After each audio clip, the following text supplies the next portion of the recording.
Kindergarten War, tome 7. Pour ceux qui suivent d'habitude mes reviews sur cette série, vous savez que c'est souvent mitigé. Il y a un tome que j'aime bien, un tome que j'aime pas. Théoriquement, ce tome était censé faire partie des tomes que j'aimais pas. Ben, j'ai l'impression que la malédiction est levée, parce que j'ai plutôt bien apprécié, même si c'était pas non plus l'éclat de fou, mais je trouve que c'était plutôt intéressant.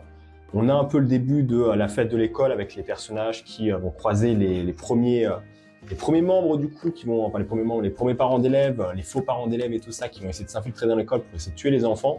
Rita qui, comme d'hab, essaie toujours un peu de faire des petites âneries et tuer un peu tout le monde. Et pareil, après, on a des petites cases assez sympas, je trouve, avec les personnages qui vont essayer quand même de tuer un peu de manière discrète au sein de l'école les différents assassins qui s'y trouvent, sans forcément que les parents soient au courant et que les enfants aussi remarquent un peu la supercherie.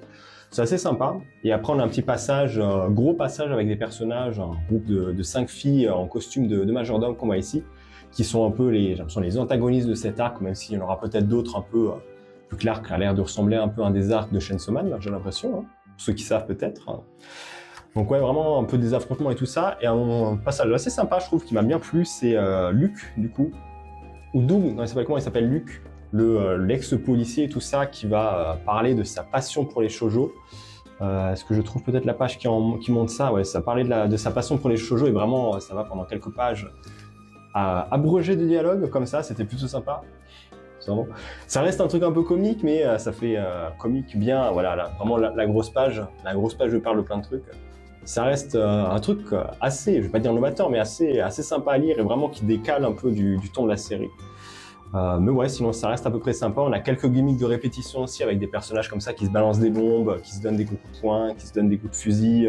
Tu te demandes même des fois un peu comment est-ce qu'ils arrivent encore à pas survivre. Voilà, là par exemple j'ai un truc comme ça. Tu te demandes des fois comment est-ce qu'ils arrivent à survivre vu les coups qu'ils se prennent. Surtout à la fin, on a un de nos héros qui se prend un coup de bazooka quasiment et qui arrive quand même encore à survivre.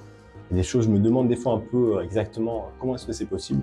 Mais ouais, sinon ça reste une série toujours très orientée dans l'action. On voit pas forcément trop le personnage de la couverture ici. Alors je sais plus comment elle s'appelle, c'est pas le cas avec des dictons qui m'a bien fait marrer aussi dans le précédent tome. Elle est un peu présente, mais elle est pas au cœur de l'action comme les autres personnages qu'on connaît déjà. À voir si le prochain tome ou les prochains, ça sera peut-être un peu plus d'enjeux, plus grand et d'autres personnages qui risquent peut-être d'arriver, d'autres méchants qui vont mettre en péril un peu la fête de l'école. Mais ouais, Kindergarten War, ça reste une série qui commence à remonter un petit peu au niveau de la pente, hein, je vous avoue. À voir, peut-être qu'une relecture d'ailleurs pourra me faire du plus grand bien aussi là-dessus. Et toi, t'en penses quoi?